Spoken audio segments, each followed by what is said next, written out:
Welcome to Game Reviews. Today I'm going to be talking about Mount & Blade Warband for the PlayStation 4 and the Xbox One. There's quite a bit I want to talk about, so let's get right into it. First thing I want to talk about is the map. Normally when a game gets ported over from PC to console, there's normally some kind of loss. I'm really glad there wasn't any loss in the map size.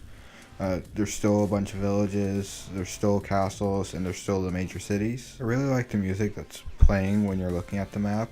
It really goes well with the game. It just feels natural and it sounds beautiful. I also like how you can interact with some of the villages.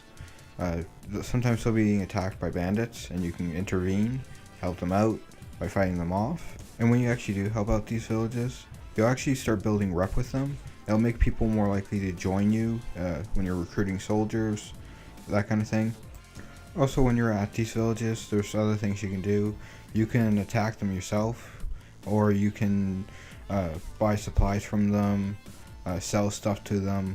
Most of the tiny little villages don't have any money, but it's a good little place that you can buy stuff from, or recruit troops. When you're first starting out, that's going to be your main place to recruiting people, is from the little villages.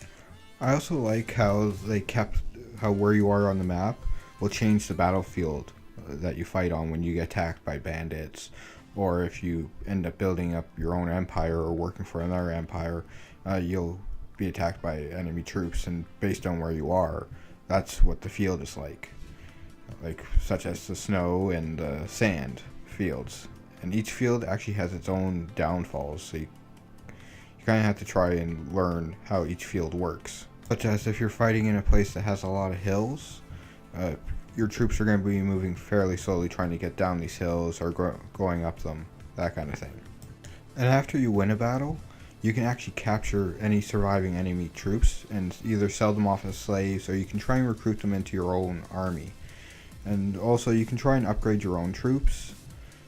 It's not like other convoluted systems where you have to give each soldier a sword and so on and so forth. No, you just upgrade them and they kind of get their new weapon or whatever.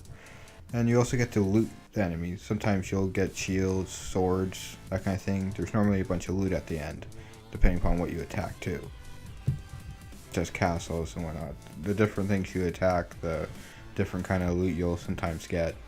Also, you have to make sure that you have enough dinars, or I'm not sure if I'm pronouncing the name of the money right, but whatever.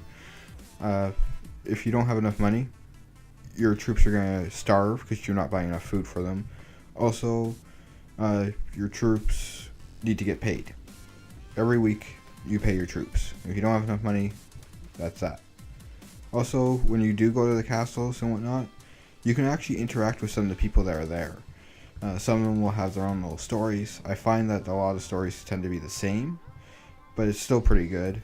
You can help people either try and start a rebellion and try and take over a kingdom, or you can just join an empire and become one of their vassals. Also, your own allies. There's some people you can recruit to join your army that you can interact with, and even they have their own stories and their own things that they want to do, and sometimes they'll leave if they're not happy and they'll come to you with complaints, that kind of thing. And depending upon how you interact with them will depend upon how they feel about you and all that. Also, you can level up your character.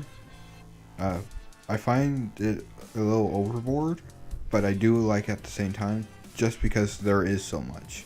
But I just find the amount of stuff, it's hard to choose what you want to level up and what you want to upgrade. Some of the things I don't like is when you read the text, some of the stories just have words that don't belong, and it just doesn't make any sense, and you end up rereading it like 5 times until you can understand it. One of the other things is a lot of control of the troops that you had is kind of gone compared to the PC version, and I'm a little disappointed with that. I loved how I could change the formation of my troops and all that stuff, but then again, this is an old game that's being ported over to the consoles, so it's kind of understandable.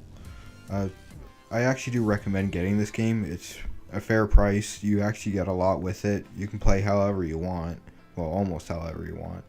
But if you don't have the PC version, I recommend getting that one before you get this, because the PC version and all of its expansions are a lot more fun, and I suggest getting this one later. Anyways, that's all for now. If you liked this video, make sure you hit that like button, And if you want to see more of my videos, make sure you subscribe. And if there's any games you want me to review, just let me know in the comments down below, and let me know what you thought of this video down in the comments as well. I'll see you all later.